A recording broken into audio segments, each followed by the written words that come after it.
Right, well, we're here on a lovely day at West Humble, and we're joined by Jordan Clark, who is the director of the academy here at Dorking Wanderers, and now the first team coach. Jordan, thanks for joining us. How are you doing? All good, mate. Thanks for having me. Great, and I'm sure you're a familiar face to lots of fans around the club. Would you mind just filling them in on what your role has been up until this point? So it's been an ever-growing role in my sort of 9 years here. When I came in, the club were first year out of step 5 into step 4. Mark, Chris had a desire to set up an academy to sort of coincide with the move to Meadowbank. So it was sort of bringing a grander sort of profile to the club in terms of a youth setup, in terms of a post-16. So yeah, it's developed massively. I was a one-man band back in 2016. Now we've got 14 members of staff, 200 kids. So yeah, it's been an ever-growing, and it's sort of followed the same trajectory as the club, really. You know, as we've progressed through the leagues, the academy's grown. We've got some of the best education stats for a post-16 academy. We've had some great successes on the pitch, and yeah, it's been a real journey. Yeah, and as you say, it's grown so much since you joined in 2016 when we were still here at West Humble. Looking back at your time so far, what's the journey been like for you, and have you got any standout memories? Well, when I started, I never expected the conversations I had with Mark and Chris at the start to happen as quick as what they did. So when I first came in, it was they wanted to be a football league club. They wanted to get to the upper echelons of the non-league pyramid. That fitted where I was as a young man, wanting to progress in my coaching and do something to impact the game. And then like in this time, like I've had like the day in the sun against Ebbsfleet.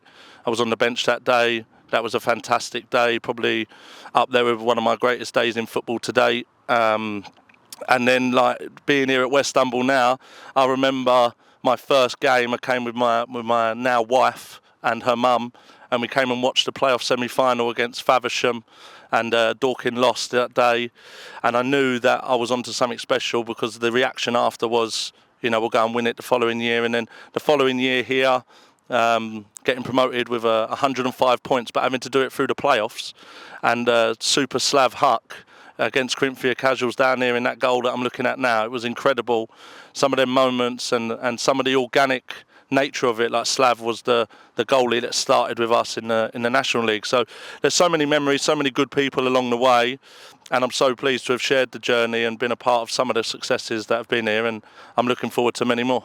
That's brilliant. And your journey with us took you, as well as your role with the academy, to managing Red Hill for the last 2 seasons in a very successful time for the club.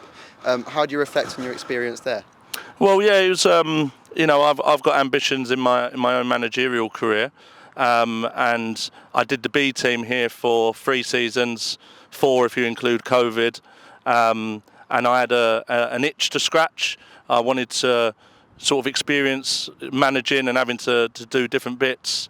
And Red Hill was fantastic for me. It was a really good experience. I feel a much more well-rounded individual, coaching-wise, dealing with adult players. It was something that I needed in my journey, to have a lot more responsibility dealing with the sort of older players, because I had only dealt with academy players, and I felt that experience has made me a much better coach, much better person to deal with.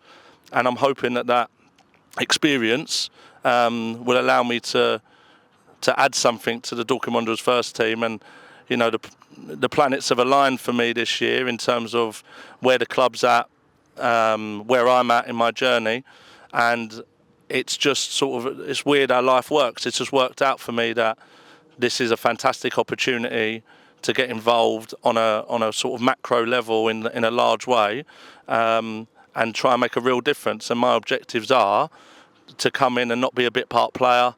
I want to make sure that, you know, I add some value, and as much value as I possibly can, to make sure that the difference of 4 points that it was this year, I can help make that up.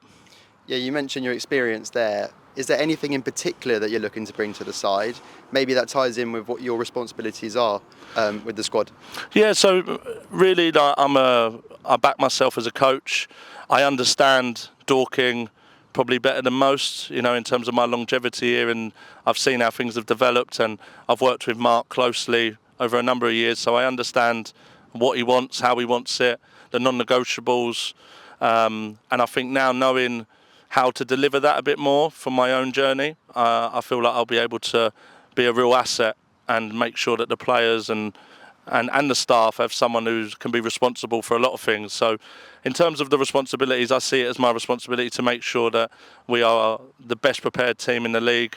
We make sure that the players have everything they need to be able to be successful, and Mark has a team that he can be confident in delivering in whatever way, shape or form he wants.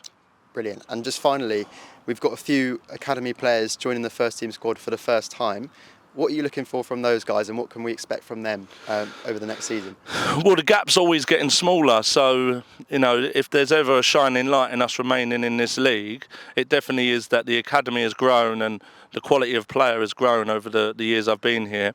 And I think this year we're the closest that we've ever been to having players that can play a real part in the National League South. Like, we've got Seb, Josh Hebbert, Jack Saunders, Hayden Gale, all part of the first team squad. And with now having 7 subs in the National League South, so 5 from 7, and the squad size that we've got at the first team, I don't think there's any better time for these players to be able to grab the opportunity with 2 hands.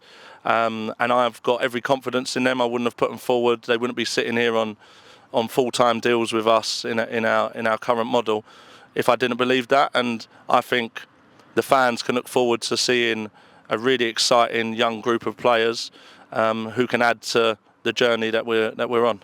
Absolutely. I'm sure we're all excited to see what the new boys can bring in. So thank you very much for joining us, Jordan. I know we're all looking forward to working with you in the season to come. So cheers, mate. I appreciate it.